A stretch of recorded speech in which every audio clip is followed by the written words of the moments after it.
right as you were talking, I was having a memory of also when I was working, but it isn't limited when I was working. But when I did work, because in my last job, I was on the road a lot, and so honestly, if I saw a homeless person sleeping on a bench, I mean, I've seen lots of people on a bench, but if I was driving, and invariably it would be on my way home, and I was tired. If I saw a person sleeping on the bench, I'd get that whoosh. And I felt like, what if that guy had a heart attack? I'm a nurse. I need to go back and check on that man. But at the same time, I'd be uncomfortable, and I would go so far as to call my husband. I can laugh at it now, and I laughed sometimes then, but I know that there was something much deeper. It was out of this responsible feeling. I'd call my husband, I'd say, hey, I'm having one of those situations. And he'd laugh. He'd say, oh, who have you who do you see now? And I'd say, well, there's a homeless man, or there's a woman just kind of walking out on the streets, and she looks like she could be suffering. And I'd feel this intense thing that I should go back and help him, And if I didn't, I'd think, oh, should I call 911? And I mean, it really created a lot. And even when I'm telling you about it, I can feel my cheeks getting hot. Good exposure. Yeah. So I think now sometimes my quandary is, oh gosh, what if I did that? Would I help somebody? Because now we have COVID, and then it adds luckily it's probably good. It would be good if I had that happen somewhere, but because we're home so much, those things don't happen. But I know that would be, those kind of things would still be difficult. I don't think to the intensity that they were in the past, because of my understanding, and I recognize that sometimes the very important thing is to do the opposite. And if somebody really was in trouble, then I really could call 911. It's out of my hands. Yes. And not responsible for helping them, So. Yeah, that's really great. Sometimes I think about this form of therapy, this cognitive behavioral therapy, in kind of 3 different categories and stages. Although they're not linear stages, they're pretty dynamic, and you can jump back and forth between the different ones. But I think there's education, there's motivation, and there's beliefs. And so with education, I think a lot of people have anxiety for the first time or OCD for the first time and have absolutely no idea what's happening. The natural urge when you feel any amount of pain is to do something to make it go away. And so if you suddenly feel anxious or suddenly feel afraid of your thoughts, feelings, or sensations, the natural thing to do is anything you can think of to make it go away. And that's where people get caught in the loop, is they're doing their natural instinct, which is to try to make it go away, when what you really need to do is the exact opposite, which is to approach it, to allow it to be there, to even make it worse. So that's the education piece, which can get more specific depending on the exact triggers and exactly what's happening. But the general principle is your body wants to avoid, and you have to override it and approach instead. The second piece is really gaining the motivation to do that, because it's so uncomfortable to experience this in the first place, and it's even more uncomfortable to do it on purpose. So you really got to buy in to the idea that not only is this the right thing to do, but it's worth it to put in the work to do it. And I think that can take some time.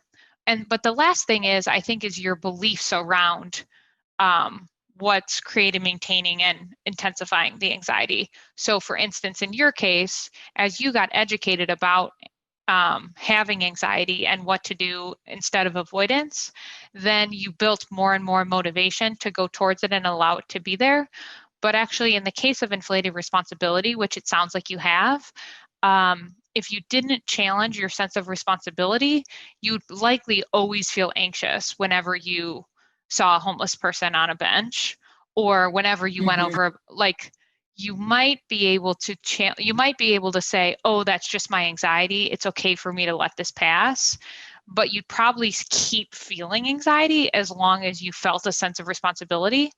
And so I see this with perfectionism. I see this when people are fearful of being evaluated, that sometimes when your anxiety is not getting better through exposure, through just approaching what you fear, it's usually because you have some kind of belief that is keeping the anxiety going. And that can be one thing that psychotherapy is really helpful with. It helps you understand what beliefs are kind of hard for you to understand you're living with.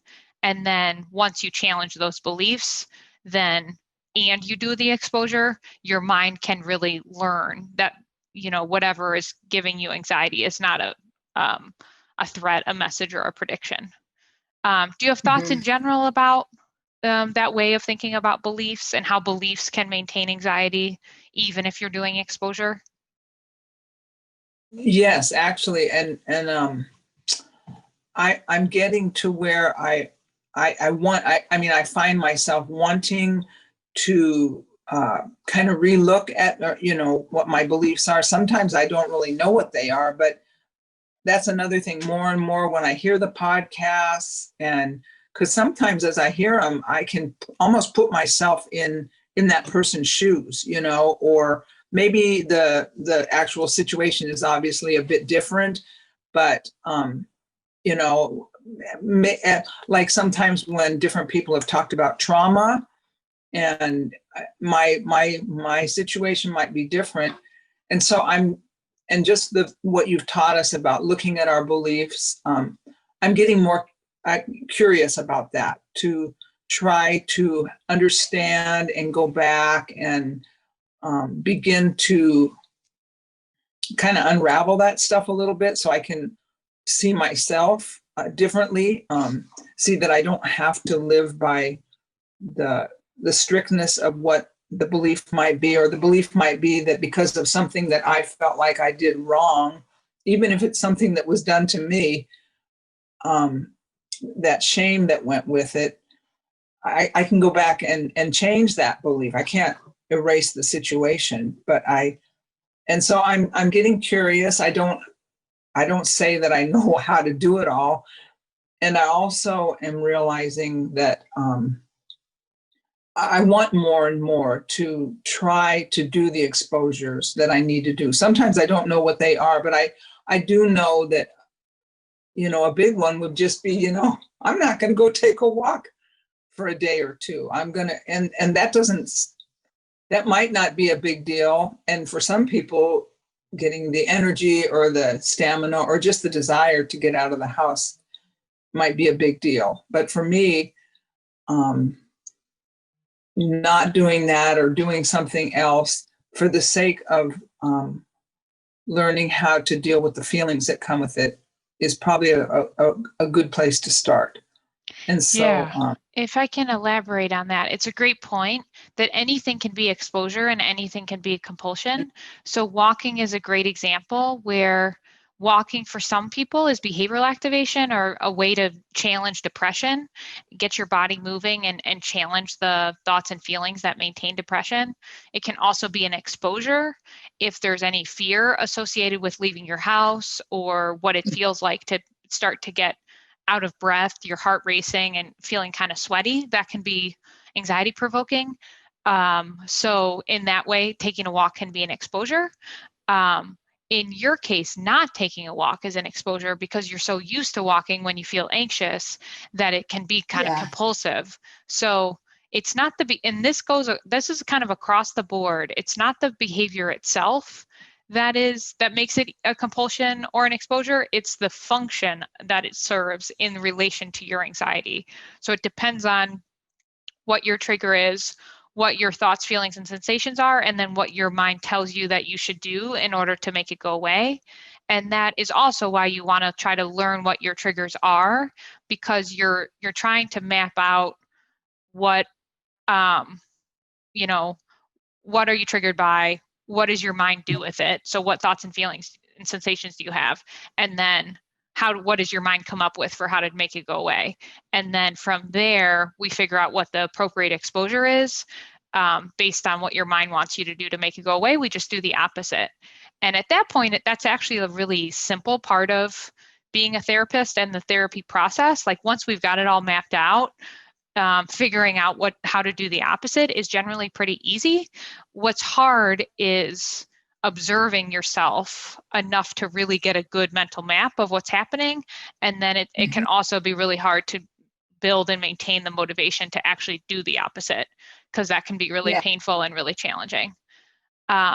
But related back to your beliefs, in awareness of our time, it seems like that could be a really good thing for us to come back to in our last session. So as you feel anxious between now and our next session, if you can try to reflect on, like try to go towards the anxiety like you already are, but if you can try to reflect on what you might be thinking and believing that's creating the anxiety in the first place, and I can help you with it too if you give me some examples, but try to reflect on what you might be believing that's making this anxiety provoking for you. Okay, that sounds good. Okay, thank you for your time. We'll see you soon.